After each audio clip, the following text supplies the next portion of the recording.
Hey everybody, Backpacker Luke here. And whether you are new to backpacking or you have been backpacking for 3 decades, whatever it is, and you've gone on 50 trips or 100 trips or 5 trips or whatever it is, there are certain mistakes that you will make during backpacking trips, or that if you haven't made them yet, you probably will in the future at some point.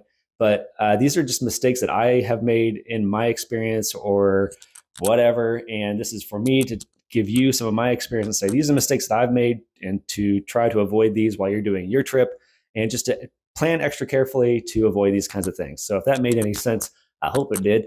But that's what we're going to be getting into today. A little later on, I'm actually going to tell you a story about one of these mistakes that I made, and it's kind of specific, but we'll get into that. It's number 3 on the list, I think. But number 1 on the list is actually just bringing too much food with you on the trail, or the opposite is bringing too little food with you on the trail. Point is, you don't meal prep very well. So you're either carrying the weight of a bunch of food that you really don't need to eat, that kind of stuff, or you don't bring enough, which is actually kind of the worst option, which is you don't have enough nutrients for you on the trail and enough nourishment, and then you get in trouble in all different sides in an all new kind of way. But the first mistake is bringing not enough or too much food with you on the trail. Personally, I always kind of end up packing too much food for me on the trail, because the idea of not having enough while I'm out there is a little bit more daunting to me than carrying a couple extra pounds of food. So one thing to be looking out for is the amount of food that you're going to be taking with you on the trail. Really, what you just need to be doing is be practical with yourself. How much are you actually going to eat? How much do you need to eat? And making sure you're hitting your calorie count and the nutrients that you need to be able to do physical exertion basically every day on the trail. So what's really important is looking at kind of the nutrient labels and your intake, and understanding what you need for your body, because not everybody's the same. You can kind of get like general specifics, but not really. You know what your body needs more than anybody else does. So just make sure you bring the correct amount of food for you on the trail. Don't overpack, definitely don't underpack, and that'll really help you out. Number 2 is one that is just sort of funny to me. Packing that hobby that you have never done in your life, but you've decided that today on this trip, on this trail that's 50 miles out from the nearest town, you've decided that all of a sudden you're going to learn how to play the harmonica, or read that like novel that you never read, or whatever it is, and you're bringing your knitting patterns along with you. Whatever the hobby is, if you haven't found time to do that hobby while you're at home, you most likely will not find time to do that hobby while you're on the trail. So do yourself a favor. Do not take that hobby that's not even a hobby with you out on the trail, because you're probably just going to put weight in your pack that you don't need. And in the case of a harmonica or something, you're also going to be making a bunch of noise on the trail that nobody really wants you to be making. So let's just be honest there. But bringing that hobby with you onto the trail that you've never even touched in your entire life, and you're determined that this is going to be the time that you do that new hobby or read that big book that you've never read before, or whatever it is. The exception would be like a Kindle, because it's actually pretty lightweight, but you get my idea. So number 2 is bringing a hobby or a thing with you on the trail that you've never even done at home, but you're convinced you're going to do it while you're on the trail. You're not going to do it. Take it from me, you're not. Number 3 is actually one that I kind of have a story with, which is following the trail poorly or getting off track with GPS or your physical map or whatever. So make sure you bring enough navigation tools with you that you know how to use, by the way. If you bring a compass with you, but you don't really know how to use a compass, not really going to help you too much, if I'm being honest with you. But make sure that you actually know your navigation on the trail. You have backups up for your backups. You have your battery pack for your GPS device. You have, all that, whatever it is. Like bring a physical map with you that's waterproof, so that way you don't bring a map that then gets caught in a rainstorm that is now useless. So whatever it is, make sure you actually have good trail navigation with you.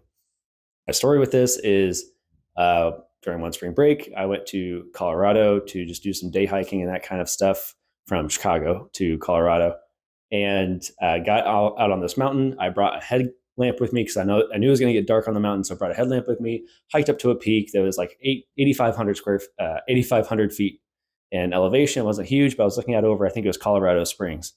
And as I was looking out over it, it got dark outside, so I'm going back down to my car, back to the trailhead. And I'm following the GPS on my phone, because while I had my headlamp on, you're not seeing too much of a trail. You're mostly following GPS on your phone at this point. And as I was hiking, it came to a bend like this. And what I hadn't realized was that my GPS was about 15, 20 seconds behind me. So its location data was like 20 seconds behind me, which is a really good thing to remember. for you guys as well. So as it told me to bend, I didn't yet. So I kept going straight because I thought that's what the trail was. And by the time I realized my mistake, I was on this slope that was going down like this, down the side of the mountain, and it was all shale. And I had taken plenty of steps on hard ground, and then I suddenly just took a step, and I was sliding down shale all the way down the mountain, and I had to catch myself by kind of digging my hands into the mountainside of the shale and climb back up the the slope of shale as it's falling and falling and falling, and finally got back up on the trail. Took a minute, reoriented myself, and then realized I needed to check my GPS a little bit more and make sure it's updating as I'm going. And I got back down the mountain. Now I was totally fine. But case in point, just be really careful with your trail navigation for multitude of reasons, but that is one of them. Keep yourself from falling off the side of a mountain. So yeah, that was number 3. Number 4 is actually sort of an obvious one, but man, if you're watching this video because you're trying to prep for your 50th backpacking trip or your first one, doesn't matter. Don't forget the most essential items. Do not forget your shelter. Do not forget your sleeping pad, your backpack, your sleeping bag, your water filter, those really essential items that will ruin your trip if you do not have them. If you get all the way out on the trail, it really stinks, by the way, if you have shuttled all the way out to the trailhead and it's hours, you paid a shuttle company to shuttle you places, all that kind of stuff. You get out there, you get 10 miles in, you're like, all right, I'm going to filter water. And then you realize that you don't have your water filter with you, or you go to make camp and you realize your tent's not there, your sleeping bag, or your sleeping pad, or whatever it is. That will ruin your entire trip, and you'll have to back out and go home.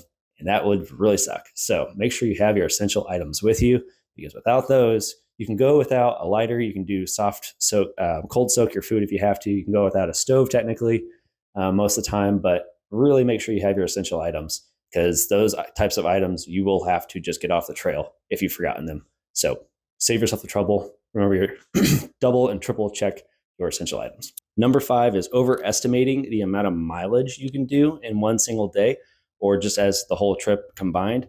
So let's say you're doing 6 days and you think, oh, I can definitely do 100 miles in 6 days. It's not that hard. I'm just walking, whatever it is. Or you're doing 6 days and you're thinking like, oh, I can definitely do like 13 miles each day, and then I can do 20 miles one day because it's like all downhill.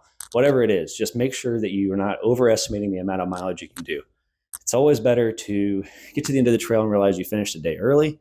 It's a bummer because you missed out some mileage that you could have done, but it's always better to get to the end of the trail and realize that you finished a day early than to be way late on the trail and you're missing shuttles, you're missing deadlines, you're missing your flight out wherever you're going, whatever it is. So do not overestimate the amount of mileage you can do, the effort it's going to take. Really do your research on the elevation maps and that kind of stuff to save yourself that trouble. Number 6, I don't have 5, 6. Number 6 is packing too many clothes for you on the trail, or actually not enough as well. But once again, from my personal experience, I'll usually pack like maybe a little bit too much of stuff. So too many pairs of underwear, socks, or I packed like a pair of pants and 2 pairs of shorts or whatever it is. And you just don't need all of it, that kind of thing. So just really understand what kind of clothing you're going to be wearing, and realizing that most likely you're going to be washing your clothes and you can only wear one set of clothing at a time. You're not going to a gala after this. You're just backpacking. So wear one, wash one, dry, repeat, recycle, whatever it is. But not bringing too many changes of clothes for yourself when you realize that you don't really need them. It's just wasted weight and wasted space in your pack. So don't overpack your clothing items. Okay. The final one, and it's actually sort of a 0.6a, is cotton clothing. So I talk about this all the time because I really hate cotton clothing when you're out on the trail. I actually don't like cotton clothing that much in general anyway, but when you're out on the trail, do not pack anything that is cotton. Zero cotton. It is terrible. It's going to be sweaty and stinky and hot, and it's going to hold moisture, and it's going to hold your sweat. It's going to be heavy. It doesn't retain shape very well. So if you're hand washing that in a river a couple of times during the week, it's going to be all stretched out and weird and floppy and whatever. So just don't bring cotton anything with you on the trail. Please do yourself that favor.